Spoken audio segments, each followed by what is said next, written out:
ஒரு பேச்சுக்காக அதாவது சிற்றுரை நிகழ்த்துவதற்காக நாம் அழைக்கின்றோம். வெளிப்பிட்டிய உபாதத் இப்னு சாமித் குர்ஆன் பாடசாலை மாணவன், மன்னிக்கவும் மாணவி எம்ஆர்எஃப் ரிஸ்கா இதோ ஒரு உரை நிகழ்த்துவதற்காக இங்கே மேடைக்கு வருகின்றார். Bismillahirrahmanirrahim. Alhamdulillah nahmaduhu wa nasta'inuhu wa nastaghfiruhu wa na'udzu billahi min shururi anfusina wa min sayyiati a'malina. May yahdihillahu fala mudilla lahu wa may yudlilhu fala hadiya lahu. Asyhadu an la ilaha illallah wa asyhadu anna Muhammadan abduhu wa rasuluhu. Amma ba'd. பெற்றோர்களே, தாய்மார்களே, சகோதர சகோதரிகளே, உங்கள் அனைவருக்கும் என் உள்ளம் கவர்ந்த என் இனிய சலாத்தை கனிவாக நல்கிறேன். அஸ்ஸலாமு அலைக்கும் வரஹ்மத்துல்லாஹி வபரகாத்துஹு. நான் இன்று உங்களுக்கு முன்னால் எம்மை பெற்றெடுத்த பெற்றோருக்கு நாம் செய்ய வேண்டிய கடமைகளும் அவைகளில் எம்மால் ஏற்படும் குறைபாடுகளும் எனும் கற்பொருளின் கீழ் சிறு நேரம் சட்படி வாட்டலாம் என எண்ணுகிறேன். அன்பார்ந்த சகோதர சகோதரிகளே, அந்த அடிப்படையில் எமது பெற்றோர்கள் தான் நாம் உலகுக்கு வர காரணமாக இருந்தவர்கள். நம்மை பல கோடி மார்க்களவுகளிடம் பெற்றெடுத்து பல எதிர்பார்ப்புகள் வளர்த்து நாம் செய்யும் கூத்துகளை எல்லாம் இன்பமாக கண்ணமைந்தவர்கள். எவ்வளவு தான் கஷ்டங்களில் போயிலும் அக்கஷ்டங்கள் எம்புடனே இருக்க வேண்டும், எமது பிள்ளைகள் பாதிக்கப்படக்கூடாது என எண்ணம் கொள்பவர்கள். இதனால் உலக உன்னத மார்க்கமான சன்மார்க்கமாம். இஸ்லாம் பெற்றோர்களுடன் எவ்வாறு நடந்து கொள்ள வேண்டும் என்பதை அழகாக எடுத்துக்காட்டுகின்றது. எனவே ஒரே உண்மையான அல்லாஹ்வையும் ரசூலையும் பின்பற்றுகின்ற ஒரு மனிதன் தன் தாய் தந்தையர் குஃபாரம் செய்தே வாழ்வான். தாய் தந்தையர் குஃபாரம் செய்வது பற்றி அல் குர்ஆன் முதலியவன் தன்னை தவிர மற்றவர்களையும் வணங்க கூடாது என்றும் கட்டளையிட்டிருப்பதும் தாய் தந்தையருக்கு நன்றி செய்யும்படியும் கட்டளையிட்டுள்ளான். அவர்களில் ஒருவரோ இருவரோ முதுமையடைந்து விட்ட போதிலும் உம்மிடமிருந்து அவர்களை வெறுட்டவும் வேண்டாம், அவர்களை ஷீ என்று சொல்லவும் வேண்டாம், அவர்களிடம் மிக்க மரியாதையாகவும் பேசுகிறேன் அல்லாஹ் கூறுகின்றான். இங்கு இறைவன் தன்னை விளங்கும்படி ஏவதோடு இணைந்ததாகவே பெற்றோர் குஃபாரம் செய்வதும் அவர்களை நோகடிக்காமல் இருப்பதும் இஸ்லாத்தில் எவ்வளவு முக்கியத்துவம் வாய்ந்த விடயங்கள் என்பதை உணரலாம். அதேவேளை ரசூல் ஸல்லல்லாஹு அலைஹி வஸல்லம் அவர்களிடம் ஒரு மனிதர் அன்னலாரிடம் யுத்தத்திற்காக அனுமதி கேட்டார். அப்போது உங்களுக்கு பெற்றோர் உள்ளார்களா என கேட்க அவராம் என்றார். அப்படியாயினால் அல்லாஹ்விடத்தில் ஊழியம் செய்யும், அது ஹிஜ்ரத் மற்றும் ஜீவராசி நன்மையை இடித்தரும் என கூறினார்கள். தாய் தந்தையருக்கு உதவுவதை ஜிஹாத்தின் தியாகப்படிக்கும் ஷேலுக்கும் ஒப்பிட்டு காட்டுவதன் மூலம் பெற்றோர் குஃபாரம் செய்யும் சிறப்பை உணர்த்தி காட்டுகிறார்கள்.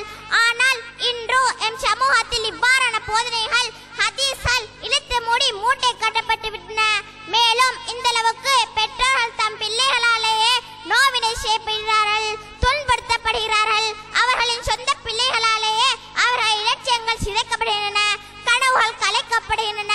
மேலும் தொலைக்காட்சி மற்றும் அந்நியர்கள் ஏற்படுத்தப்படும் கலாச்சார தாக்கம் மேற்கத்தைய நடைமுறைகளும் எமது சிறுவர்கள் கூட தாய் தந்தையரை மதிக்காது அவர்களை புறக்கணிப்பதை பார்க்கிறோம். எனவே நாமும் எமது பெற்றோரை நோவினை செய்தல் எனும் கொடிய பாவத்திலிருந்து விலகி அவர்கள் குஃபாரம் செய்து அவர்கள் மூலம் அல்லாஹ்வின் பொருத்தத்தை பெற அல்லாஹ் அருள் புரிவானாக என கூறி விடைபெறுகிறேன். வாயிர் துவானா அல்ஹம்துலில்லாஹி ரப்பில் ஆலமீன். அஸ்ஸலாமு அலைக்கும் வரஹ்மத்துல்லாஹி வபரகாத்துஹு. வெகு சிறப்பாக ஒரு சிற்றுரை நிகழ்த்தி சென்ற வெளிப்பிட்டிய உபாதத் இப்னு சாமித் குர்ஆன் பாடசாலை மாணவி எம்ஆர்எஃப் ரிஸ்காவுக்கு எமது நன்றிகள். அடுத்து வெளிப்பிட்டிய உபாதத் இப்னு சாமித் குர்ஆன் பாடசாலை மாணவி எம்என்எம் நில்ஃபா ஹதீஸ் நிகழ்ச்சி ஒன்றை நிகழ்த்துவார். இவர் ஹதீஸ் மனன போட்டியில் 3ஆம் பிரிவு ஹதீஸ் மனன போட்டியில் 2ஆம் இடத்தை பெற்ற மாணவி. இதோ எம்என்எஃப் நில்ஃபாவை மேடைக்கு வருமாறு வேண்டிக் கொள்கின்றோம். அனைவருக்கும் அஸ்ஸலாமு அலைக்கும் வரஹ்மத்துல்லாஹி வபரகாத்துஹு. அன் அபி ஹுரைரஹ் ரலியல்லாஹு அன்ஹு قال قال رسول الله صلى الله عليه وسلم طعام الاثنين كافي الثلاثه وطعام الثلاثه كافي الاربعه متفق عليه.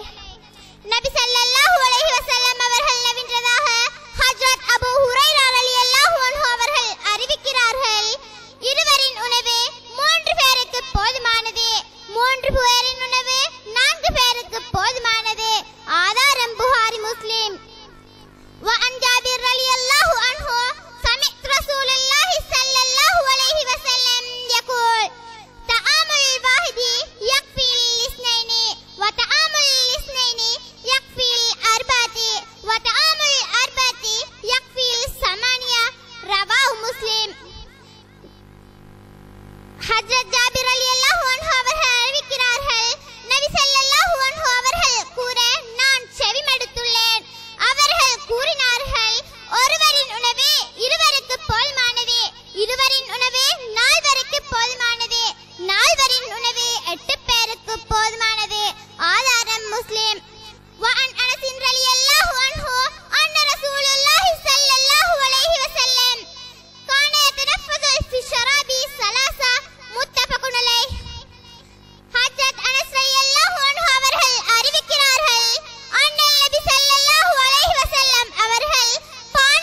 வெளிப்பட்டிய உபாதத் இப்னு சாமித் குர்ஆன் பாடசாலை மாணவி MNF நில்ஃபாவுக்கு எமது நன்றிகள். குர்ஆன் மனன போட்டியில் பிரிவு 2 குர்ஆன் மனன போட்டியில் முதலாம் இடத்தை பெற்ற அல் ஹிசான் குர்ஆன் பாடசாலை மாணவன் MF ஃபிர்னாஸ் அஹ்மத் அவர்களை மேடைக்கு வருமாறு வேண்டிக் கொள்கின்றோம்.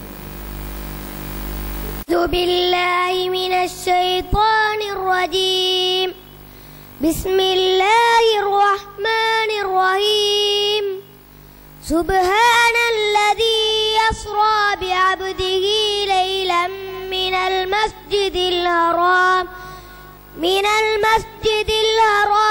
إلى المسجد الأقصى الذي باركنا حوله لنريه من آياتنا إنه هو السميع البصير وآتينا موسى الكتاب وجعلناه هدى لبني إسرائيل ألا تتخذوا من دوني وكيلا ذرية من حملنا مع نوح إنه كان عبدا شكورا وقضينا إلى بني إسرائيل في الكتاب لتفسدن في الأرض مرتين ولتعلن علوا كبيرا فإذا جاء وعد أولاهما بعثنا عليكم عبادا لنا أولي بأس شديد فجاثوا خلال الديار وكان وعدا مفعولا ثم رددنا لكم الكرة عليهم وأمددناكم بأموال وبنين وجعلناكم أكثر نفيرا السلام عليكم.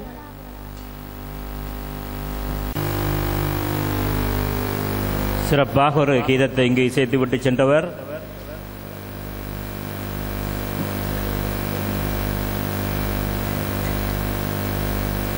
HM அஹ்மத் என்ற மாணவன். அடுத்து இடம்பெற இருப்பது எமது தேசிய கல்வித்துறையில் முஸ்லிம் சமூகத்தின் நிலை என்ன என்ற தலைப்பின் கீழ் அல் ஹிசான் நலம்புரி சங்கத்தின் பரீட்சைகள் மற்றும் கல்வி குழுவை சிறப்பாக போஷித்து வருகின்ற எமது கல்விக்குழுவின் சிரேஷ்ட உறுப்பினரும் பிரதி கல்வி பணிப்பாளர் கல்வி அமைச்சின் திட்டமிடல் பிரிவின் பிரதி கல்வி பணிப்பாளருமான சகோதரர் MTM ஆக்கில் அவர்கள் இப்பொழுது தேசிய கல்வித்துறையில் முஸ்லிம் சமூகத்தின் நிலை என்ன என்ற தலைப்பின் கீழ் உரை நிகழ்த்துவார். இந்த சிறப்பான நிகழ்ச்சியை ஒழுங்கமைத்து நெறிப்படுத்திக் கொண்டிருக்கும் இந்த அல் ஹிசான் நலம்புரி சங்கத்தின் செயலாளர் அல்ஹாஜ் மிஃப்தாஹ் அவர்களே, இந்த நிகழ்ச்சியில் விசேட சொற்பொழிவினை நடத்த காத்து நிற்கும் அஷேக் AL பீர் முகமது காசிமி அவர்களே, இந்த நிகழ்வினை சிறப்பித்துக் கொண்டிருக்கும் எனது அன்புள்ள மாணவ மணிகளே, பெற்றோர்களே, சகோதர சகோதரிகளே, அனைவருக்கும் எனது இதயபூர்வமான நன்றிகள். அஸ்ஸலாமு அலைக்கும் வரஹ்மத்துல்லாஹி வபரகாத்துஹு. மிக முக்கியமானதும் ஒரு ஆழமானதுமான தலைப்பு, அதாவது தேசிய கல்வித்துறையில் முஸ்லிம் சமூகத்தின் நிலை. எனவே சில முக்கியமான தகவல்களோடு இந்த விடயத்தினை நான் முன்னெடுக்கலாம் என நினைக்கின்றேன். உண்மையிலே முஸ்லிம் சமூகம் இலங்கையில் ஒரு பழமை வாய்ந்த ஒரு சமூகம். ஏனெனில் எமது சமூகத்தை நாங்கள் எமது சமூகத்துடைய வரலாற்றினை நாங்கள் அவதானிக்கும் போது இஸ்லாம் வருவதற்கு முன்னால் அரேபிய மக்கள் இலங்கையுடன் வியாபார தொடர்பினை வைத்திருந்தார்கள்.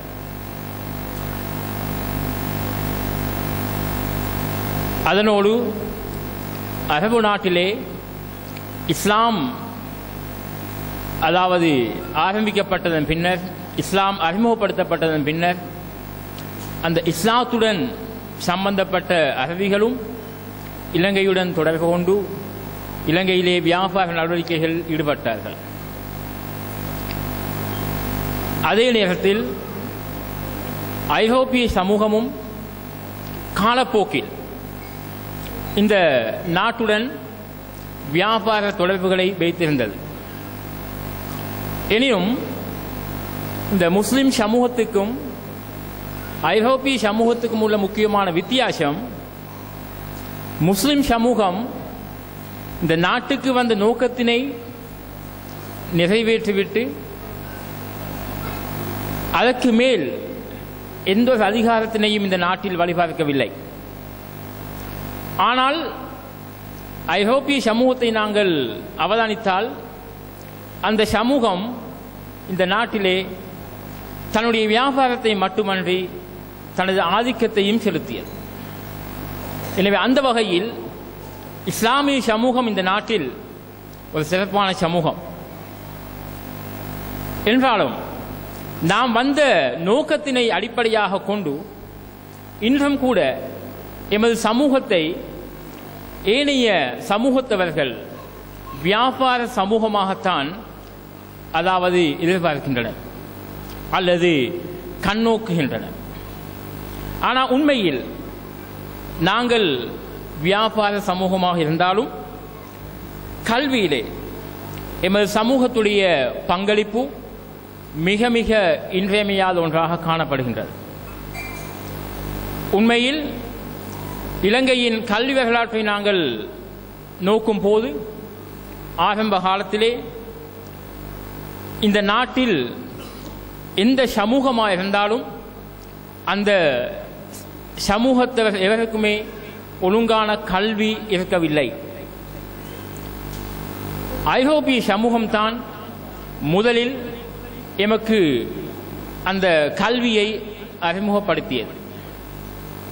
அந்த வகையில் மிஷனரி கல்வி, அதாவது கிறிஸ்தவ ஆலயங்கள் சார்ந்த பாடசாலைகள் அமைக்கப்பட்டு அதனூடாக பொதுவாக இலங்கைக்கு கல்வி போதிக்கக்கூடிய நிலை காணப்பட்டது. இதில் சாதகமான பாதகமான விளைவுகள் ஏராளம் காணப்பட்டன. எனினும் ஆங்கில மொழி அதாவது கல்வி மொழியாக காணப்பட்டதன் விளைவாக அந்த மொழியை கற்ற அதிகமான முஸ்லிம் சகோதர சகோதரிகள் தன்னுடைய சமயத்தை விட்டும் மாறிவிடக்கூடிய சூழல் ஏற்படும் என்ற அச்சத்தின் காரணமாக எமது முஸ்லிம் சமூகம் அதை புறந்தள்ளக்கூடிய நிலை அந்த காலகட்டத்தில் ஏற்பட்டது. எனினும் அதற்கு சமாந்தரமாக எமது சமூகத்திலே முஸ்லிம் பாடசாலைகளை அமைக்க வேண்டும் என்ற சிந்தனை ஏற்பட்டது. அந்த சிந்தனைக்கு அடித்தளமாக அமைந்தது அரபு மதரசாக்கள் இலங்கையில் 4 பக்கங்களிலும் ஆரம்பிக்கப்பட்டன. அந்த வகையில் இலங்கையில் முதலாவது அரபு மதரசா இந்த சிறப்புமிக்க வெலிகம நகரில் அமைந்து காணப்படுகின்றது. இப்படி நாட்டின் 4 பக்கங்களிலும் இஸ்லாமிய கல்வியை வழங்க வேண்டும் என்ற நோக்கிலே அரபு மதரசாக்கள் ஆரம்பிக்கப்பட்டு அவை சிறப்பாக நடத்தப்பட்டு வந்தன. இதனோடு இணைந்து ஆங்காங்கே சில கிராமங்களில் சில தனவந்தர்களின் உதவியோடு அதாவது பாடசாலைகள் அமைக்கப்பட்டன. அந்த பாடசாலைகள் பொதுவாக அந்த மக்களுக்கு தேவையான அடிப்படையான சில கல்வி வசதிகளை வழங்கி வந்தன. இப்படி இலங்கையோட கல்வி வரலாற்றிலே இஸ்லாமிய முஸ்லிம் கல்வி அதாவது விழிப்படைந்து வரக்கூடிய காலகட்டத்தில் எமது நாட்டில் இருந்த பிரபலமான அரசியல்வாதிகள் அதேபோல் கல்விமான்கள் இவர்கள் எமது நாட்டு முஸ்லிம்களை பற்றி தூர நோக்கோடு சிந்தித்ததன் விளைவாக இன்று நாட்டின் நாலா பக்கங்களிலும் முஸ்லிம் பாடசாலைகள் அமைக்கப்பட்டுள்ளன. அந்த முஸ்லிம் பாடசாலைகள் தன்னுடைய பணியை சிறப்பாக செய்து வருகின்றன. Sir Hasik Waheed, doctor Badiuddin Mahmud, Alhaj MCM Khaleel, sir Makan Markar போன்ற தனவந்தர்களும் அதேபோல் அரசியல்வாதிகளும் அதேபோல் அவர்கள் உண்மையிலே எமது நாட்டின் மிக பலம் வாய்ந்த அறிஞர்களும் கூட. இவர்கள் மிக தூர நோக்கோடு சிந்தித்ததன் விளைவாக தன்னுடைய பொருளையும் தன்னுடைய நேரத்தையும் அதேபோல தன்னுடைய சகல நிலைமைகளையும் தியாகம் செய்ததன் விளைவாக நாட்டின் நாலா பக்கங்களிலும் இன்று அதிகமான பாடசாலைகள் அமைக்கப்பட்டிருப்பதை நாங்கள் காணக்கூடியதாக உள்ளது. உண்மையிலே எமது இந்த முஸ்லிம் தனவந்தர்கள் அல்லது இந்த அரசியல்வாதிகள் அல்லது இந்த சமூகவியலாளர்கள் அல்லது சிந்தனையாளர்கள் நோக்கிய நோக்கு என்னவெனில் முஸ்லிம் சமூகம் ஒரு தனித்துவமான சமூகமாக இருக்க வேண்டுமெனின் அந்த சமூகத்துக்கு தனித்துவமான பாடசாலைகள் அமைக்கப்பட வேண்டும். அந்த சமூகம் பேசக்கூடிய தமிழ் மொழியிலே அந்த போதனை மொழிகள் இடம்பெற வேண்டும் என்ற நோக்கத்துக்காக அதிகமான பாடசாலைகளை நாட்டின் நாலா பக்கங்களிலும் அமைத்தார்கள். எந்த பகுதிகளில் முஸ்லிம்கள் வாழ்கின்றார்களோ அந்த பகுதிக்கு அந்த பாடசாலைகளை அமைத்து கொடுத்தார்கள். அல்ஹாஜ் டாக்டர் பதியுதீன் மஹமூதை நாங்கள் நோக்கும்போது அவர் தன்னுடைய வாகனத்திலே பயணம் போகக்கூடிய சந்தர்ப்பங்களில் செறிவாக முஸ்லிம்கள் வாழக்கூடிய பகுதிகளில் தானாக சுயமாக இறங்கி அந்த சமூகத்திலே போய் நின்று கதைத்து அந்த சமூகத்துடைய கல்வி தேவை நிறைவேற்றக்கூடிய விதமாக பாடசாலைகளை அமைத்த வரலாறுகள் காணப்படுகின்றன. அதேபோல் சர் ஹாசிக் வஹீத் போன்ற அந்த தனவந்தர்கள் தன்னுடைய உடைமைகளை கூட தியாகம் செய்தார்கள் இந்த பாடசாலைகளுக்காக. கொழும்பிலே முஸ்லிம் லேடிஸ் காலேஜை அமைப்பதற்காக அவர் முன்வைத்த முக்கியமான காரணம் என்னவெனில் ஜாஹிரா கல்லூரியில் கல்வி கற்கக்கூடிய ஆண்களுக்கு கற்ற பெண்கள் தேவை. கொழும்பிலே அந்த ஆண்களுக்கு கற்ற பெண்கள் தேவை. அந்த அப்படியான பெண்கள் கிடைக்காவிட்டால் நிச்சயமாக அந்த சமூகத்திலே அந்த குடும்ப வாழ்க்கையிலே அதிகமான பாதிப்புகள் ஏற்படும் என்ற தூர நோக்கோடுதான் அந்த முஸ்லிம் அதாவது மகளிர் கல்லூரியினை அமைப்பதற்கான ஏற்பாடுகளை செய்தார். எனவே அந்த வகையில் தூர நோக்கோடு சமூக சிந்தனையோடு இந்த பாடசாலைகள் அமைக்கப்பட்டன.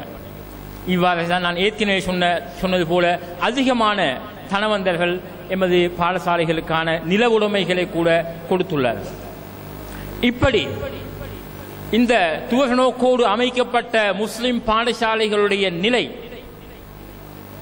சமகாலத்தில் எப்படி காணப்படுகின்றது, இந்த பாடசாலைகள் ஆரம்ப காலங்களில் எப்படியான பங்களிப்புகளை செய்தன என்பதை பற்றி நாங்கள் கட்டாயமாக சிந்திக்க வேண்டியுள்ளது.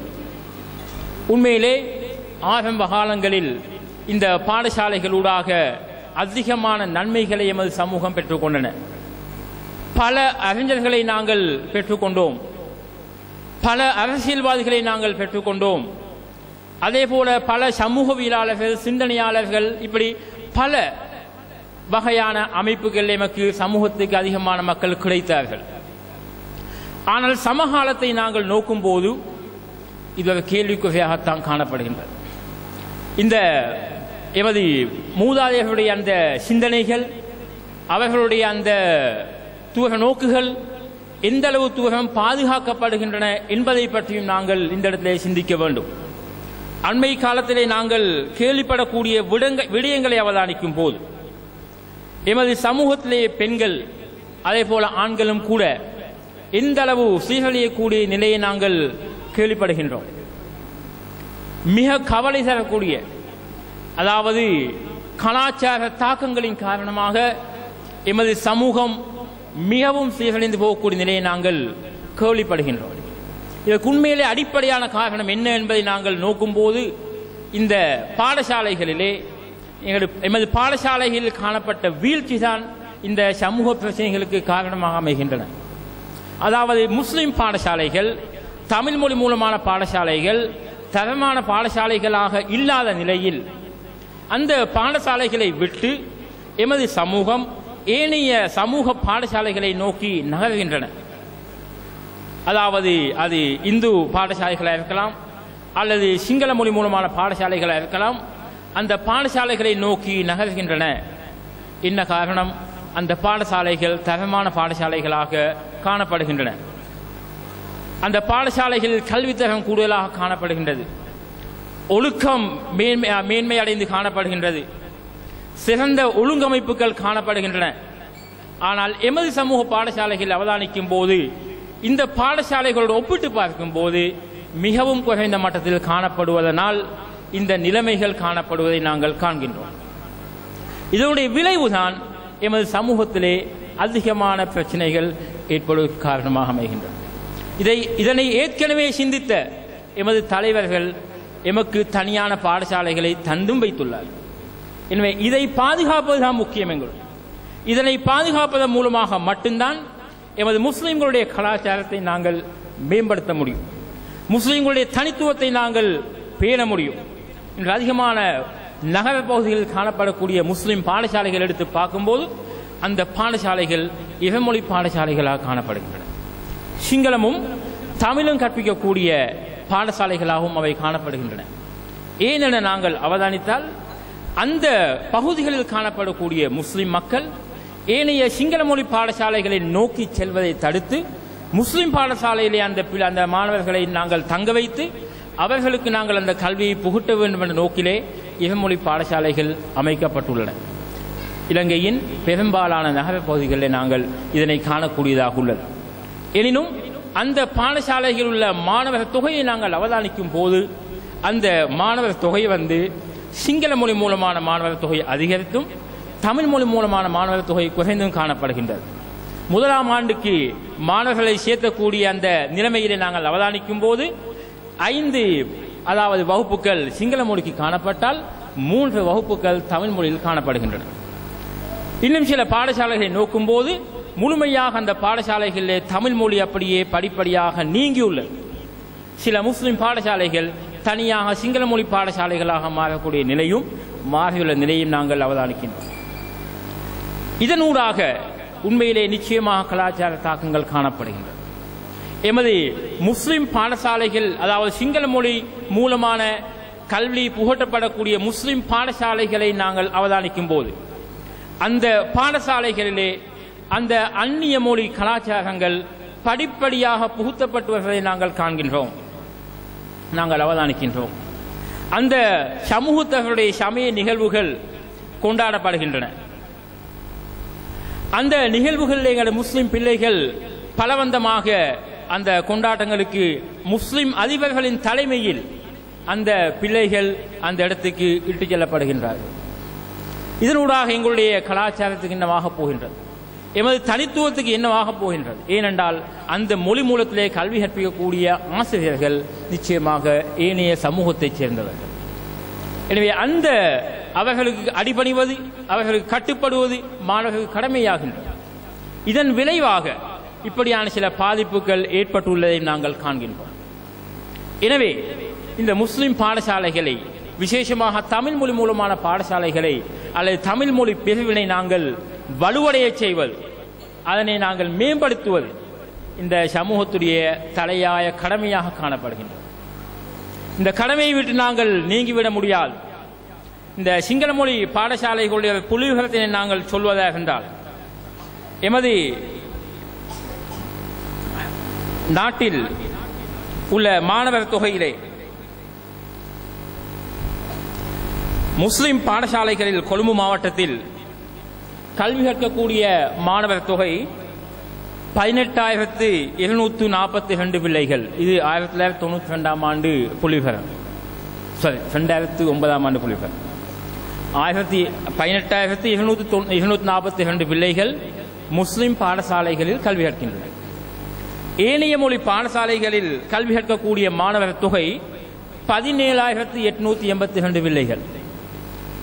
கொழும்பு மாவட்டத்திலே கிட்டத்தட்ட 50% பிள்ளைகள் எமது முஸ்லிம் பிள்ளைகள் சிங்கள மொழி பாடசாலைகளிலே கல்வி கற்கின்றனர். அதே நேரத்தில் முஸ்லிம் பாடசாலைகள் என்று காணப்படக்கூடிய பெரும்பாலான பாடசாலைகளில் சிங்கள மொழியும் காணப்படுகின்றது. எனவே இதனையும் நாங்கள் ஒப்பிட்டு நோக்கும் போது நிச்சயமாக சிங்கள மொழியில் கல்வி கற்கக்கூடிய முஸ்லிம் மாணவர் தொகை கொழும்பு மாவட்டத்தில் அதிகரித்து காணப்படுகின்றது. ஆனால் இந்த பிள்ளைகளுக்கு அடிப்படையான வசதிகள், விசேஷமாக சகல கல்வி வசதிகள் வழங்கப்பட்டாலும் கூட இஸ்லாமிய அறிவை வழங்கக்கூடிய, அந்த இஸ்லாமிய கலாச்சாரத்தை விழுமியத்தை பேண வேண்டும் என்று சொல்லக்கூடிய உணர்வை ஊட்டக்கூடிய, அந்த கல்வியை புகட்டக்கூடிய வசதி வாய்ப்புகள் காணப்படுகின்றனவா என கேட்டால் நிச்சயமாக அது கேள்விக்குறியாகத்தான் காணப்படுகின்றது. அதிகமான சிங்கள மொழி பாடசாலைகளிலே இஸ்லாம் கற்பிப்பதற்கு ஆசிரியர்கள் இல்லை. அதேபோல் முஸ்லிம் பாடசாலைகளில் கூட சிங்கள மொழி மூலம் கல்வி கற்பிக்கக்கூடிய ஆசிரியர்கள் இல்லாத நிலை காணப்படுகின்றது. அண்மையிலே நான் ஹமீத் அல் ஹுசைனியா வித்தியாலயத்துக்கு நாம் போன போது அவர்களுடைய வேண்டுகோள், எங்களுக்கு சிங்கள மொழியில் இஸ்லாம் கற்பிப்பதற்கு ஆசிரியர் பெற்றுத்தார்கள். இந்த நிலை முஸ்லிம் பாடசாலையில் கூட சிங்கள மொழியில் இஸ்லாம் கற்பிப்பதற்கு ஆசிரியர் இல்லாத நிலை என்று சொன்னால் ஏனைய மொழி பாடசாலைகளின் நிலையை நாங்கள் எடுத்து நோக்க வேண்டியுள்ளோம். எனினும் இந்த வசதிகளை வழங்குவதற்காக அரசாங்கம் முழுமையான பங்களிப்பை செய்கின்றது. நாங்கள் அரசாங்கத்தை எந்த விதத்திலேயுமே நாங்கள் குறை கூற முடியாது, குற்றம் சொல்லவும் முடியாது. நாங்கள் தயாரில்லாத நிலைதான் காணப்படுகின்றது. ஏனெனில் எமது நாட்டுக்கு, அதாவது நாட்டின் கல்வி, அதாவது போதனையை நடத்தக்கூடிய ஆசிரியர் தொகை சம்பந்தமாக கல்வி அமைச்சில் 2010ஆம் ஆண்டு அதாவது ஒரு காடர், அதாவது அந்த ஆளணி தொகையினை நிர்ணயித்துள்ளது. அந்த ஆளணி தொகையிலே இஸ்லாம் பாடம் கற்பிப்பதற்கு, அதை மட்டும்தான் இந்த இடத்துல பேச நான் நினைக்கின்றேன், இஸ்லாம் பாடம் கற்பிப்பதற்கு எத்தனை பேர் தேவை என்பதை, அதாவது அரசாங்கம் ஏற்றுக்கொண்டுள்ள தொகை கொழும்பு, அதாவது மேல் மாகாணத்தில் உள்ள தேசிய பாடசாலைகளில் சிங்கள மொழி மூலம் இஸ்லாம் பாடம் கற்பிப்பதற்கு இலங்கை கல்வி அமைச்சு அங்கீகரித்துள்ள ஆளணி மொத்தம் 41 சிங்கள மொழி மூலமான ஆசிரியர்கள், அதாவது மேல் மாகாணத்தில் உள்ள சகல தேசிய பாடசாலைகளுக்கும் நியமிப்பதற்கு அரசாங்கம் தயாராக உள்ளது. அதேபோல மாகாண பாடசாலைகளுக்கு மொத்தம் 134, அதாவது மேல் மாகாணத்தில் சிங்கள மொழி மூலம் 134 ஆசிரியர்களை நியமிப்பதற்கு எமது கல்வி அமைச்சு தயாராக உள்ளது. மாகாண சபை பாடசாலைகள், அதாவது மொத்தம் 175 சிங்கள மொழி மூலமான ஆசிரியர் நியமனம் பெற முடியும். எங்க மேல் மாகாணத்துக்கு மட்டும். இந்த நியமனத்தை பெறுவதற்கு நாங்கள் தயாரா? இதை யார் பெற வேண்டும்? இதை எப்படி நாங்கள் பெற்றுக்கொள்வது? இதைத்தான் எமது சமூகம் சிந்திக்க வேண்டியுள்ளது. இந்த அவ்வளவு வசதி இருந்தும் கூட, அதாவது இந்த பணியை செய்யக்கூடிய வாய்ப்பு இருந்தும் கூட நாங்கள் பின்னடைந்து காணப்படுகிறோம். இதுதான் கவலைக்குரியது. இதேபோல் தமிழ் மொழி மூலம் வேதகாடர்கள், இப்படி மாகாணமாக நாங்கள் எடுத்து நோக்கும் போது இலங்கையிலே மொத்தம் சிங்கள மொழி மூலமான இஸ்லாம் பாடத்தை கற்பிப்பதற்கு மொத்தமாக 413 நியமனங்களை வழங்கக்கூடிய வாய்ப்புகள் இருக்கு. கவலைக்குரிய விடயம் என்னவென்றால், கடந்த மௌலவி ஆசிரியர் நியமனத்தின் போது தமிழ் மொழி மூலம் அந்த நியமனத்தை பெறுவதற்கு தகுதியானாக்கள் எத்தனை பேர் இருந்தோம்? தமிழ் மொழி மூலமான நியமனத்தில் 400 நியமனங்கள் வழங்குவதற்கான ஏற்பாடுகள் செய்யப்பட்டிருந்த போதிலும் 140க்கும் குறைவான தொகையிலே எமது நியமனங்கள் பெறக்கூடிய வாய்ப்புகள் காணப்பட்டன. அடுத்த எவருமே தகுதி இல்லை. ஒன்றிற்கு அடிப்படையான தகமை இல்லை, இல்லாவிட்டால் பரீட்சையிலே முழுமையான புள்ளிகள் பெறாத நிலை. எனவே எங்களுக்குள்ள வாய்ப்புகளை நாங்கள் தான் இழந்து நிற்கின்றோம். எனவே இந்த வாய்ப்புகளை ஏற்படுத்துவதற்கான பணியில தான் நாங்கள் ஈடுபட வேண்டியுள்ளது. இதனை நாங்கள் பெற்றுக்கொள்ள வேண்டும்.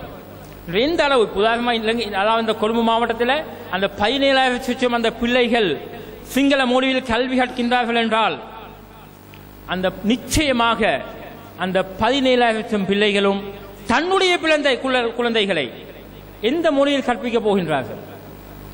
இன்று எம்மிடத்திலே வந்து தேசிய பாடசாலைகளில் தன்னுடைய பிள்ளைகளை நீங்கள் அனுமதித்து தாருங்கள் என கேட்கக்கூடிய அதிகமான முஸ்லிம் பெண்கள் அல்லது ஆண்களிடத்திலே நாங்கள் அவதானிக்கும் போது அவர் தமிழ் மொழிக்கு நீங்க போடுங்கன்னு கேட்டா அவங்க என்ன சொல்றாங்க, நாங்கள் சிங்கள மொழி மூலம் கற்றபடியால எங்களுக்கு வீட்டில் பிள்ளைகளுக்கு சிங்களத்தில் நாங்கள் சொல்லிக் கொடுக்க முடியும், எனவே என்னுடைய பிள்ளையை சிங்கள மொழியில் போட்டு தாங்கோ சொல்றாங்க. இதுதான் நிலை. இப்படி என்றால் இந்த அளவுக்கு சிங்கள மொழி மூலமான அந்த கல்விக்கு மோகம் அதிகரித்து கொண்டு போகின்றது. இதனால் ஏற்படக்கூடிய விளைவுகள் உண்மையில கல்வியில நிச்சயமாக நாங்கள் மேம்பாடடைய முடியும். கல்வி தரத்திலே நாங்கள் அதிகமான தகமைகளை நாங்கள் பெற்றுக்கொள்ள முடியும். எனினும் எமது சமூகத்துடைய நிலை என்னவாக போகின்றது? எமது சமூகத்துடைய கலாச்சார விளிம்புகளுக்கு என்ன நடக்கின்றது? உண்மையிலே அதிகமான நாங்கள் கேள்விப்படக்கூடிய விஷயமும் அதே போல காணக்கூடிய விடயங்களும் அதிகமான சிங்கள மொழி பாடசாலைகளிலே கல்வி கற்கக்கூடிய எமது முஸ்லிம் பெண்களும் ஆண்களும் இன்று அதிகமாக தன்னுடைய ஆசிரியர்களுடைய கால்களிலே விழுந்து வணங்கக்கூடிய நிலை இன்று காணப்படுகின்றது. இது எங்களுக்கு உள்ளத்திலே அதாவது ஆத்திரத்தை ஏற்படுத்தினாலும் தவிர்க்க முடியாத நிலை காணப்படுகின்றது. இதுக்கு யார் பொறுப்பு? எத்தனை மதரசாக்கள் எமது நாட்டிலே காணப்படுகின்றன. இவற்றால் இந்த பணியை செய்ய முடியாதா? சிங்கள மொழி மூலமான பயிற்சியினர்களை நாங்கள் ஏற்படுத்த முடியாதா? அல்லது ஏதோ வகையில் எங்களுக்கு தேவை, அதாவது ஓ லெவல்ல கட்டாயமாக சிங்களத்தை ஒரு பாடமாக எடுத்து அட்வான்ஸ் லெவல் கற்கக்கூடிய மாணவர்களாக இருக்க வேண்டும். இவர்களுக்கு அந்த நியமனத்தை பெற்றுக்கொள்ளக்கூடிய வாய்ப்புகள் உண்டு. எனவே நிச்சயமாக இந்த சிங்கள மொழிக்கு நாங்கள் கட்டாய முக்கியத்துவம் கொடுக்க வேண்டிய நிலை காணப்படுகின்றது. அதேபோல் இஸ்லாம் பாடத்தை போதிக்கக்கூடிய அந்த உலமாக்களை நாங்கள் பாடசாலைக்கு அனுப்புவதற்குள்ள ஆயத்தத்தையும் நாங்கள் எமது மதரசாக்கள் நாங்கள் ஏற்படுத்த வேண்டும். அதிகமான அதாவது இந்த விண்ணப்பதாரிகள் பரீட்சையிலே சித்தி அடைந்திருந்தாலும் அடிப்படை தகைமை இல்லாத காரணத்தினால் அந்த நியமனத்தை பெற்றுக்கொள்ளக்கூடிய வாய்ப்புகள் இல்லாமல் இருக்கின்றது. 2 பாடங்களில் 2 அதாவது வினாப்பத்திரங்கள் கொடுக்கப்பட்டு அதிலே 40 என புள்ளிகள் வேண்டப்பட்டன. ஆனால் அந்த 40 புள்ளிகளை பெற்றிருந்தாலும் கூட அடிப்படை தகமை இல்லாத காரணத்தினால், ஓ லெவல்ல அல்லது அட்வான்ஸ் லெவல்ல சித்தி இல்லாத காரணத்தினால் அந்த நியமனங்களை பெற முடியாத துப்பாக்கியமான நிலை எமது உலமாக்களுக்கு ஏற்பட்டது. அதேபோல் அடிப்படை தகமை இருந்தால் ஆனால் அங்கே பரீட்சையிலே 40 புள்ளிகளுக்கு குறைவான புள்ளிகள் எடுத்ததன் காரணமாக அந்த துப்பாக்கியமான நிலைக்கு நாங்கள் ஆளாகினோம்.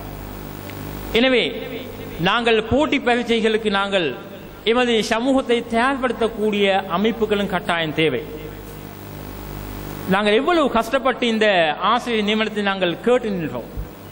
எத்தனை பக்கங்களால் முயற்சி செய்து இந்த நியமனம் வழங்குவதற்கான ஏற்பாடு செய்தும் கூட அதை கூட பெறக்கூடிய வாய்ப்பு நமக்கு இல்லாமல் போய்விட்டது. இந்த சின்ன உதாரணம். எனவே இப்படியான அதாவது இந்த நியமனங்கள் தொடர்பாக எமது சமூகம் கட்டாயமாக கவனம் செலுத்த வேண்டியுள்ளது. இதில் நாங்கள் தேசிய ரீதியில் நாங்கள் இதற்கான அதாவது இந்த முயற்சிகளை நாங்கள் மேற்கொள்ள வேண்டும். எனினும் நாங்கள் தென் மாகாணத்தை சேர்ந்தபடியால் தென் மாகாணம் சம்பந்தமான புள்ளிவிவரத்தை சொன்னால் கொஞ்சம் பொருத்தமானதாக இருக்கும் நான் நினைக்கின்றேன். தென் மாகாணத்திலே சிங்கள மொழி மூலமான கல்வி போதனை அதாவது இஸ்லாம் பாடத்தை போதிப்பதற்குள்ள 22 பேருக்கு வேகன்சிஸ் இருக்கலாம். சிங்கள மொழி மூலம் தென் மாகாணத்தில் 22 நியமனங்களை பெற்றுக்கொள்ளக்கூடிய வாய்ப்பு இருக்கு. இது தேசிய பாடசாலைகளுக்கு மட்டும். அதே நேரத்தில் மாகாண பாடசாலைகளுக்கு 20 நியமனங்கள் பெற முடியும். மொத்தம் 42 நியமனங்களை தென் மாகாணத்தில் பெறக்கூடிய வாய்ப்பு இருக்கு. தென் மாகாணத்தில் எத்தனை மதரசாக்கள் எத்தனை பாடசாலைகள் இந்த நியமனத்தை எமது சமூகத்துக்கு பெற்றுக் கொடுப்பதற்கு முயற்சிக்கின்றன? இது கேள்வி.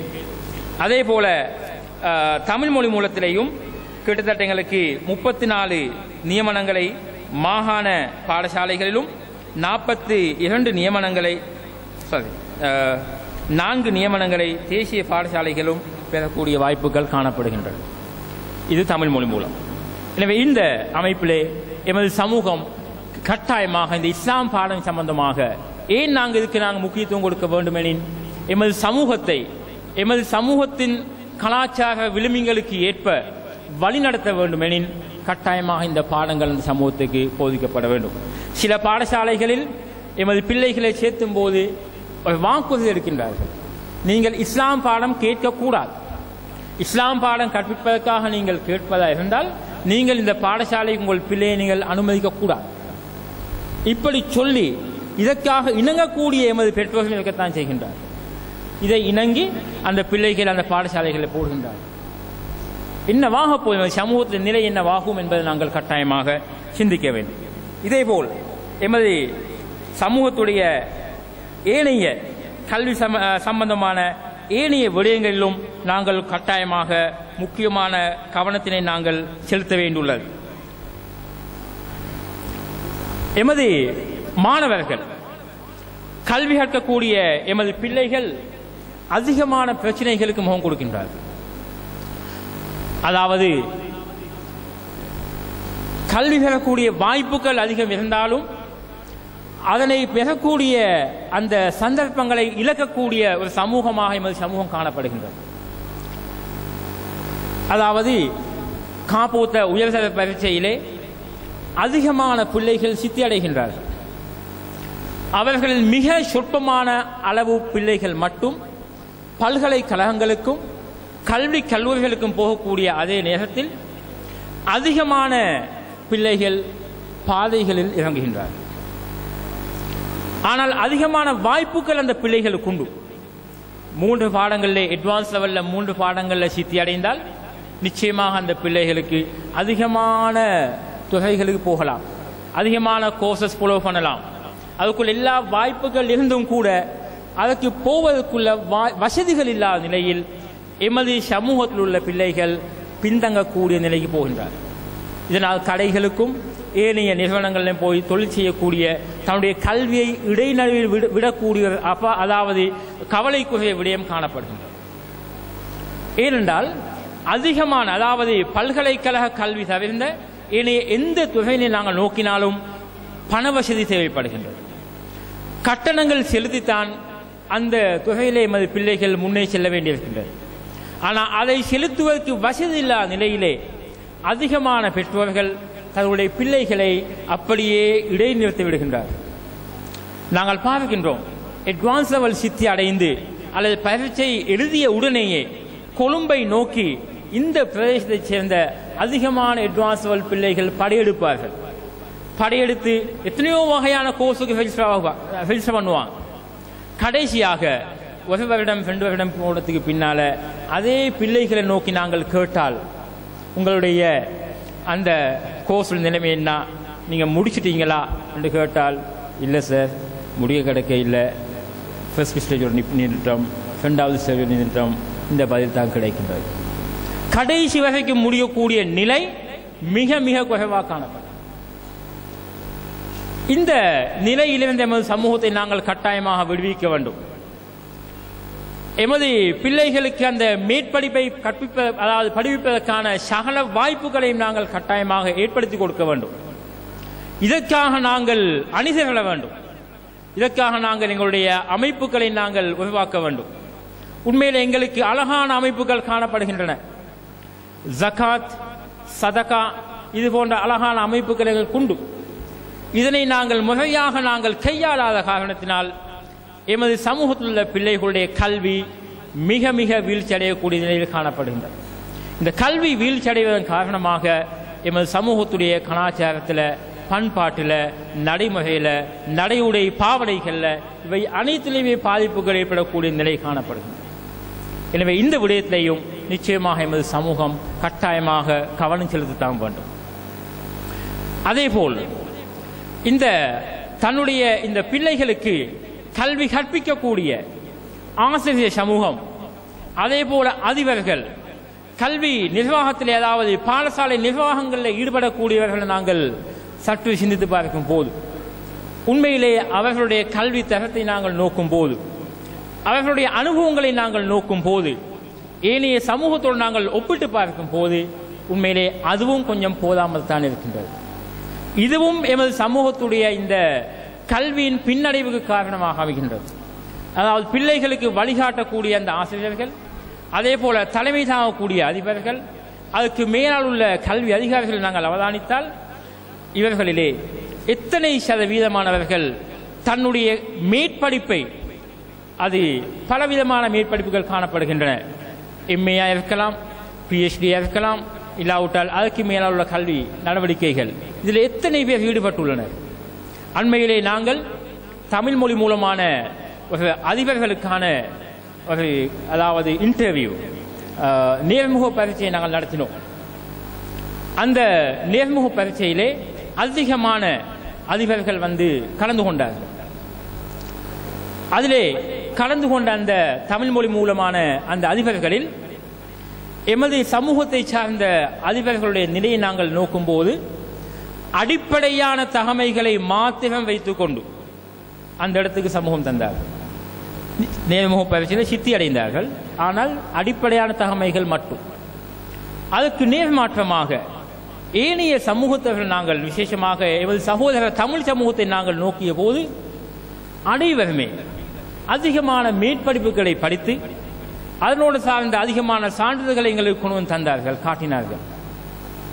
இதனால் என்ன நடக்கப் போகின்றது? அந்த சமூகம் நிச்சயமாக அந்த கல்வியினூடாக சிறந்த முறையிலே வழிநடத்தப்பட போகின்றன. எமது சமூகம் என்னவாக போகின்றது? எனவே இந்த விடயத்திலையும் நாங்கள் நிச்சயமாக கவனம் செலுத்த வேண்டும். உண்மையிலே எமது இந்த தென் மாகாணத்தை நாங்கள் நோக்கும் போது எங்களுக்கு அதிகமான கல்வி வாய்ப்புகள் காணப்படுகின்றன. அந்த கல்வி வாய்ப்புகளை நாங்கள் இழந்து காணப்படுகின்றோம், அல்லது நாங்கள் மறந்து செயல்படுகின்றோம். இந்த தென் மாகாணத்தில் எத்தனை கல்வியல் கல்லூரிகள் காணப்படுகின்றன, எத்தனை பல்கலைக்கழகம் காணப்படுகின்றன. சுகுணு பல்கலைக்கழகம் சகல பீடங்களுடனும் ஒரு பூரணத்துவமான பல்கலைக்கழகமாக இந்த பகுதியிலே காணப்படுகின்றது. அதேபோல் 2க்கு மேற்பட்ட கல்வியல் கல்லூரிகள் எமக்கு காணப்படுகின்றன. தமிழ் எமது முஸ்லிம் சமூகத்துக்கு என சுகுணு அதாவது கல்வியல் கல்லூரியிலே தனியான அழகு கூட அமைக்கப்பட்டது. அந்த அழகும் படிப்படியாக மூடப்படக்கூடிய அபாயமான நிலைக்கு வந்துள்ளது. என்ன காரணம்?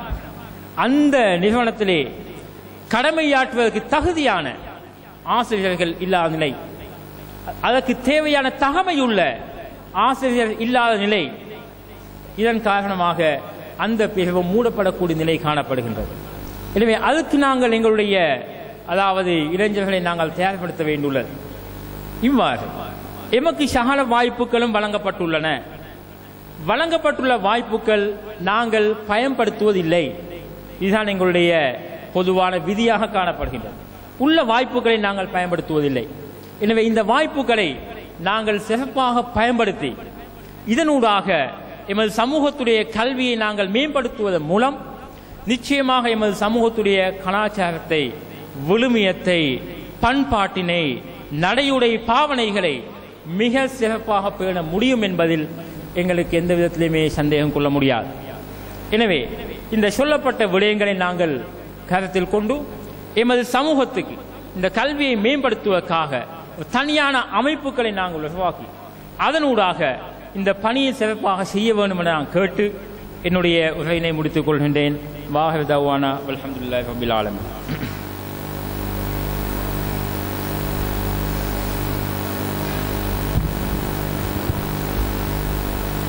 இலங்கை முஸ்லிம்களின் கல்வி நிலை பற்றி சிறப்பு சொற்பொழிவாற்றியவர் கல்வி அமைச்சின் திட்டமிடல் பிரிவின் பிரதி கல்வி படிப்பாளர் சகோதரர் MTM ஆகில் அவர்கள். மகரிப் தொழுகைக்கு அதான் ஒலிப்பதற்கு இன்னும் 2 நிமிடங்கள் இருக்கின்றன. மகரிப் தொழுகையை தொடர்ந்து படியுங்கள் வெல்லுங்கள் போட்டியில் வெற்றி பெற்றவர்களுக்கான பரிசளிப்பு வைபவம் நடைபெறும். அதனைத் தொடர்ந்து இன்றைய நிகழ்வின் விசேட சொற்பொழிவு அஷேக் ஏஎல் ஃபீர் முகமது காசிமி எம்ஏ அவர்கள் நிகழ்த்துவார்கள். அதனைத் தொடர்ந்து குர்ஆன் மദ്രസാக்கள் இடையிலான போட்டிகளில் வெற்றி பெற்றவர்களுக்கான பரிசளிப்பு இடம்பெறும். இன்னல் ஹம்துலில்லாஹ் நஹ்மதுஹு வ நஸ்தஈனுஹு வ நஸ்தக்ஃபிருஹு வ நஊது பில்லாஹி மின் ஷுரூரி அன்ஃபுஸினா வ மின் ஸய்யிஆத்தி அமாலினா மை யஹ்திஹில்லாஹு ஃபலா முலில்ல லஹு வ மை யுத்லில்ஹு ஃபலா ஹாதிய லஹு அஷ்ஹது அன் லா இலாஹா இல்லல்லாஹ் வ அஷ்ஹது அன்ன முஹம்மதன் அப்துஹு வ ரசூலுஹு அம்மா பஅத். மதிப்புக்குரிய பெற்றோர்களே, தாய்மார்களே, சகோதர சகோதரிகளே, உங்கள் அனைவருக்கும் சுவனத்தின் காணிக்கையாம் சந்தனத்தை மிஞ்சிய வாசனை வார்த்தைகளால் சாந்திகள் சொல்கின்றேன். அஸ்ஸலாமு அலைக்கும் வரஹ்மத்துல்லாஹி வபரகாத்துஹு. நான் இன்று உங்கள் முன்னால் இஸ்லாம் கல்வி களத்தில் முக்கியத்துவம் என்ற உன்னதமான தலைப்பின் கீழ் சிறிது நேரம் சொற்பொழிவாற்றலாம் என முன்வந்துள்ளேன். இன்ஷா அல்லாஹ். மனிதனாக வாழ கல்வி அவசியமான ஒன்றாகும். இதனை அங்கீகரித்துள்ள இஸ்லாம் கல்வியை தேடி பெற்றுக் கொள்வதற்கான பல வழிமுறைகளை திறந்துவிட்டுள்ளது. பார்த்தல், கேட்டல், சிந்தித்தல், ஆராய்தல் போன்றவற்றை செய்யுமாறு அல் குர்ஆனில் பல இடங்களில் தூண்டிக்கொண்டே இருக்கின்றது. இதன் மூலம் கல்வி பெற வேண்டும் என்பதை குறிப்பிடப்படுவதாக அல் குர்ஆனுக்கு விரிவுரைகள் எழுதக்கூடிய விரிவுரையாளர்கள் முன்வைக்கின்றார்கள். நபி ஸல்லல்லாஹு அலைஹி வஸல்லம் அவர்களுக்கு முதலாவதாக இறங்கிய வஹி கல்வியை வலியுறுத்துவதாகவே அமைந்திருந்தது. அன்றைய சமூகத்தை சீர்படுத்த வந்த முதலாவது வஹி இக்ரா, ஓதுவீராக, வாசிப்பீராக என்பதாகவே அமைந்திருந்தது. இஸ்லாம் கல்வியை ஒரு குறிப்பிட்ட காலத்துக்கோ பருவத்துக்கோ மட்டும் வரையறுக்கவில்லை. தாய் மடி முதல் புதைய குழி வரை கல்வி கற்குமாறு இஸ்லாம் தூண்டுகின்றது. எப்போதும் ஒரு மனிதனது வாழ்க்கை கல்வியுடன் தொடர்பு பட்டதாக இருப்பதையே இஸ்லாம் விரும்புகின்றது. கற்பவனாக இரு, கற்பிப்பவனாக இரு, கற்பவனுக்கு உதவுபவனாக இரு, நான்காவது நபராக இருந்து விடாதே. முஸ்லிமான ஆண் பெண் இருபாலர் மீதும் கல்வி கற்பது கட்டாய கடமையாகும் என அறிவித்த நபிகளார் தனது சமூகத்தார் அனைவரையும் கல்வியின்பால் தூண்டினார்கள். மேலும் அறிவை தேடுங்கள், ஏனெனில் அது இறையச்சமாகும். அதனை தொடர்ந்து தேடிக் கொண்டிருப்பது இறை வணக்கமாகும்.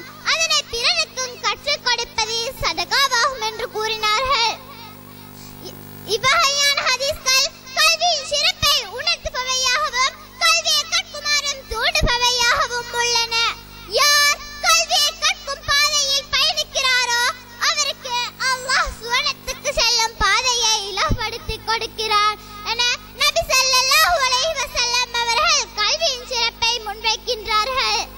மேலும் கல்வியின் சிறப்பை உணர்த்துகின்ற அல் குர்ஆனும் சுன்னாவும் கற்றோரின் மகிமை பற்றி கூறுவதற்கு தவறவில்லை. உங்களில் விசுவாசிகளுக்கும் கல்விமான்களுக்கும் அல்லாஹ் உயர்ந்த பதவியை வழங்குவான் என அல் குர்ஆன் திட்ட தெளிவாக முன்வைக்கின்றது. கல்வி என்பது மிகவும் புனிதமானதாகும். இது முஸ்லிம்களிடம் காணாமல் போன ஒரு பொருளாகும். இதனை எங்கு கண்டாலும் தேடி பெற்றுக் கொள்ளுமாறு இஸ்லாம் படிக்கின்றது. எனவேதான் அறிவு விருத்திக்காக பிரார்த்தனை செய்யுமாறு இஸ்லாம் கூறுகின்றது. இறைவா, எனது அறிவு ஞானத்தை அதிகப்படுத்துவாயாக என நபிகளார் பிரார்த்தித்தது எமக்கு கல்வியின் சிறப்பை உணர்த்துபவையாகவும் போதிக்கப்படுவதாகவும் உள்ளன. எனவே நாமும் அந்த புனிதமிகு கல்வியை பெற்று இஸ்லாம் காட்டித் தந்துள்ள வழிமுறையில் நடப்பதற்கு எல்லாம் வல்ல அல்லாஹ் நம் அனைவருக்கும் அருள் புரிவானாக என்று கூறி எனது உரையை முடித்துக் கொள்கின்றேன். வஆஹிரு தஅவானா அனில் ஹம்துலில்லாஹி ரப்பில் ஆலமீன்.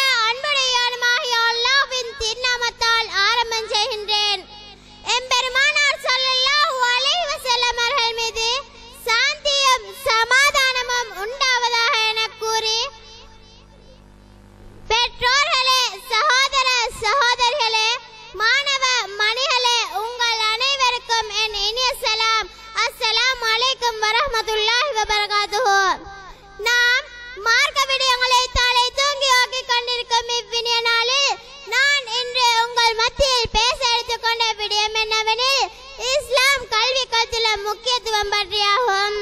மனிதன் மனிதனாக வாழ வேண்டுமாயின் கல்வி அறிவு அவசியமாகும்.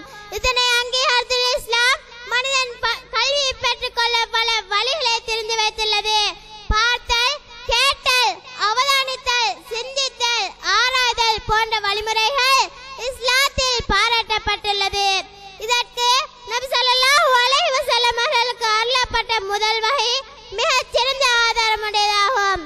நாம் என்ன வாழ்வதே தெரியாத அந்த சமுதாயத்தில் இருந்தோம் என்று அப்பாதைய நிலையான நபி ஸல்லல்லாஹு அலைஹி வஸல்லம் அவர்கள் குறித்து காட்டினார்கள். அந்த சமுதாயத்தை சீர்படுத்துவதற்காக வந்த முதல் வகை ஓதுவீராக என்பதாகவே அமைந்தது. நீராதம் உமது இறைவன் மாபெருங்கொடையாளி, அவன்தான் எழுதுகோலை கண்டு மெழுத கற்றுக் கொடுத்தான். இஸ்லாம் கல்வியை ஒரு குறிப்பிட்ட பருவத்திற்கோ ஒரு குறிப்பிட்ட காலத்திற்கோ உரியதாக வரையறுக்கவில்லை. தாயின் மடி முதல் மன்னரை வரை கல்வியை கற்றுக்குமாறு கூறுகிறது. அது மட்டுமன்றி மனிதன் எப்போதும் கல்வியோடு தொடர்பு கொண்டவனாக இருக்க வேண்டும் என கேட்டுக்கொள்கிறது. கற்பவனாக இரு, கற்றுக் கொடுப்பவனாக இரு, கற்பவனுக்கு உதவுபவனாக இரு, நான்காவது நபராக இருந்து விடாதே என நபி ஸல்லல்லாஹு அலைஹி வஸல்லம் அவர்கள் கூறினார்கள்.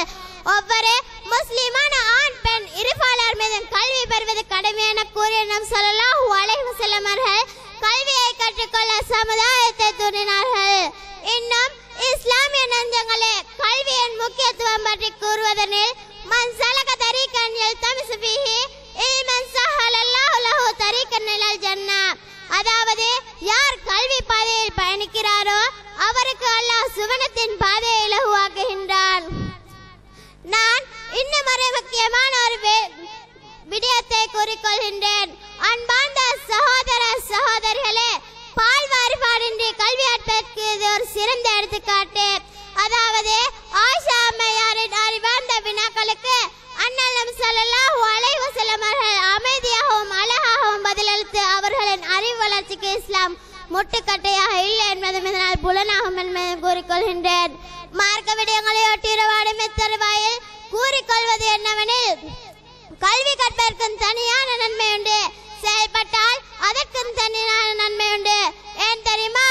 அன்பார்ந்த சகோதர சகோதரிகளே, முதலாவது மார்க்க விடயங்களை எடுத்துக்கொண்டால் வழி தவறு செல்ல மாட்டோம்.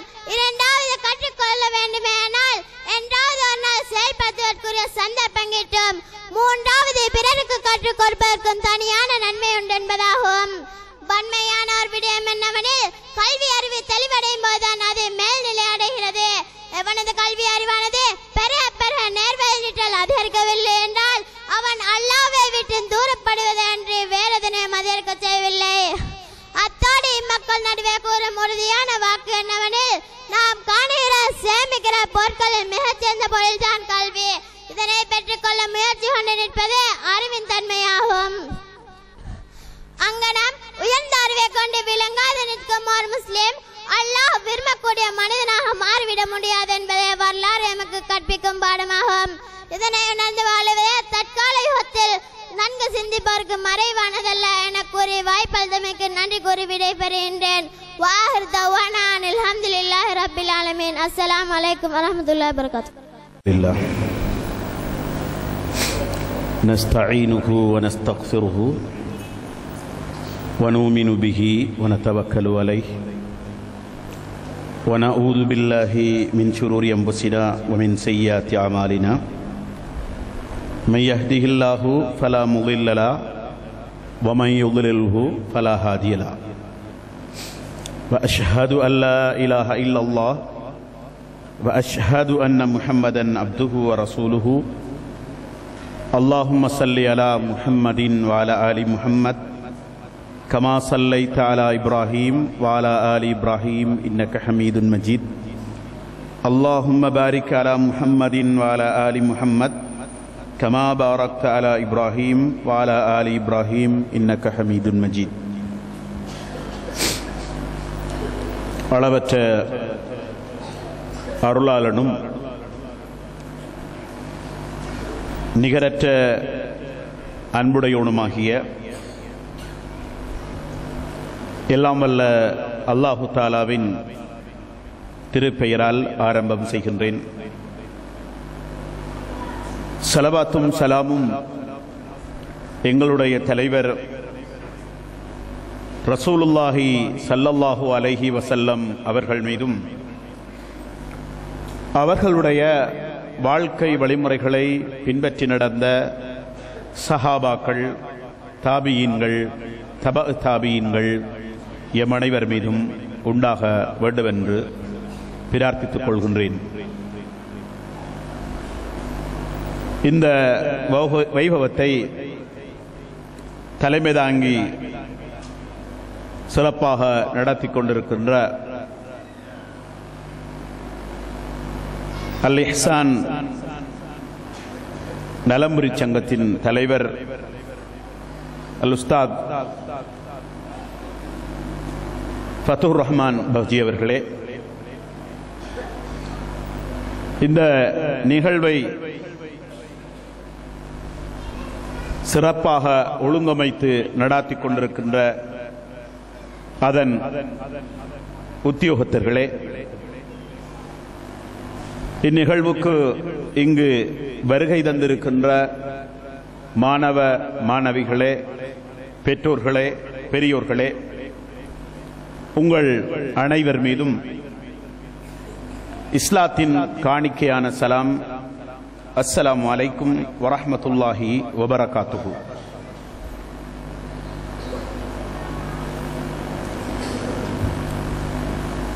இஸ்லாமிய அறிவை ஊட்டுகின்ற, வளர்க்குகின்ற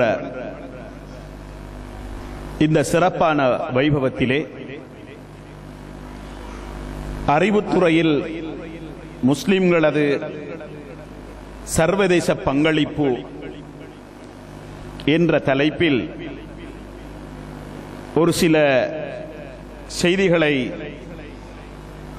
ஞாபகமூட்டுவது பயனுள்ளதாக இருக்கும் என்று நினைக்கிறேன். இங்கு நான் சொல்லுகின்ற பல விடயங்கள் இங்கு குழுமி இருக்கின்ற சின்னஞ்சிறார்களுக்கு அவர்களுடைய அறிவு ஆற்றலுக்கு பொருத்தமற்றதாக இருந்தபோதும் என்னுடைய இந்த கருத்துரைகளை இங்கு குழுமி இருக்கின்ற பெரியவர்களை கவனத்தில் கொண்டு முன்வைக்கிறேன் என்பதை முதலில் இந்த சின்னஞ்சிறார்களிடத்திலே நான் மன்னிப்பு கேட்டுக்கொள்கிறேன். ஏனென்றால் எனக்கு தந்திருக்கின்ற தலைப்பு பெரியவர்களை மையமாக வைத்து கருத்துக்களை பகிர்கின்ற ஒரு தலைப்பாகவே இருக்கிறது என்பதுதான் அதற்கான நியாயமாகும். இஸ்லாமிய மார்க்கத்தை பொறுத்தவரைக்கும் அது கல்விக்கு அளித்திருக்கின்ற முக்கியத்துவம் சாதாரணமானதல்ல. இஸ்லாமிய மார்க்கம் கல்வியை மையமாக வைத்தே எழுப்பப்பட்ட மார்க்கமாகும். அது இந்த உலகத்தில் ஏற்படுத்த விளைந்த புரட்சி, மாற்றம், அறிவியலை, கல்வியை அடிப்படையாக கொண்ட ஒரு புரட்சியாகும். நபிகள் நாயகம் ஸல்லல்லாஹு அலைஹி வஸல்லம் அவர்கள் அனுப்பப்பட்ட சமுதாயத்தை பல்வேறு கோணங்களிலே அவர்களை சீரமைக்க வேண்டிய தேவைப்பாடு நபி அவர்களுக்கு இருந்தது. கொள்கையில், கோட்பாட்டில், பண்பாட்டில், நடத்தையில், சமுதாய உறவுகளில், குடும்ப விவகாரங்களில் என்றெல்லாம் அவர்களை சீரமைக்க வேண்டிய பாரிய பொறுப்பு நபிகள் நாயகம் ஸல்லல்லாஹு அலைஹி வஸல்லம் அவர்களுக்கு கொடுக்கப்பட்டிருந்தது. இந்த பாரியதொரு சமுதாய மாற்றத்தை ஏற்படுத்துவதற்காக அனுப்பப்பட்ட இறைத்தூதர் ஸல்லல்லாஹு அலைஹி வஸல்லம் அவர்களுக்கு இறைவன் கொடுத்த முதலாவது செய்தி இக்ரா என்றே ஆரம்பமானதை பார்க்கிறோம். அல் குர்ஆனின் 96வது அத்தியாயத்தின் முதல் 5 வசனங்கள் நபிகள் நாயகம் ஸல்லல்லாஹு அலைஹி வஸல்லம் அவர்களுக்கு முதலாக கொடுக்கப்படுகிறது. அந்த வசனங்கள் படிக்க சொல்கிறது, சிந்திக்க சொல்கிறது, ஆராய சொல்கிறது, அறிவை பயன்படுத்த சொல்கிறது. ஒரு சமுதாயம் இந்த உலகத்தில் மாற வேண்டுமாக இருந்தால் அந்த சமுதாய மாற்றத்தின் அடிப்படை கல்வியிலிருந்து ஆரம்பமாக வேண்டும். அந்த யதார்த்தமான தத்துவத்தை இந்த திருமறை வசனம் சுட்டி நிற்பதை பார்க்கிறோம். கொள்கையிலே சீரழிந்து போயிருந்த ஒரு சமுதாயத்தை, பண்பாட்டிலே நெருள் பொழிந்து போயிருந்த ஒரு சமுதாயத்தை, பழக்க வழக்கங்களிலே அதல பாதாளத்திலே இருந்த ஒரு சமுதாயத்தை சீரமைக்க வந்த நபி அவர்களுக்கு இறைவன் சொன்ன முதல் செய்தி, நீங்கள் படியுங்கள். எனவே கல்விதான் ஒரு சமுதாய மாற்றத்துடைய மிக அடிப்படையான விடயமாகும். சமுதாயம் ஒன்று மாற வேண்டும், சமுதாயத்தின் கொள்கை மாற வேண்டும், சமுதாயத்தின் பண்பாடு மாற வேண்டும், சமுதாயத்தின் நடத்தை மாற வேண்டும் என்று ஆசைப்படுகின்ற ஒவ்வொருவரும் செய்ய வேண்டிய முதலாவது பணி, அவர்களுக்கு நாங்கள் அறிவை கொடுக்க வேண்டும். கல்வி அறிவை ஊட்ட வேண்டும். கல்வி அறிவுதான் இந்த உலகத்தின் அத்தனை மறுமலர்ச்சிக்கும் புரட்சிக்கும் காரணமாக அமைந்திருக்கிறது என்ற அந்த பேருண்மை நபிகள் நாயகம் ஸல்லல்லாஹு அலைஹி வஸல்லம் அவர்களுக்கு கொடுக்கப்பட்ட இந்த வசனத்தின் மூலமாக சுட்டிக்காட்டப்படுவதை பார்க்கிறோம். இதனாலேதான் கல்வி பணியின் ஊடாக தன்னுடைய பணியை ஆரம்பித்த நபிகள் நாயகம் ஸல்லல்லாஹு அலைஹி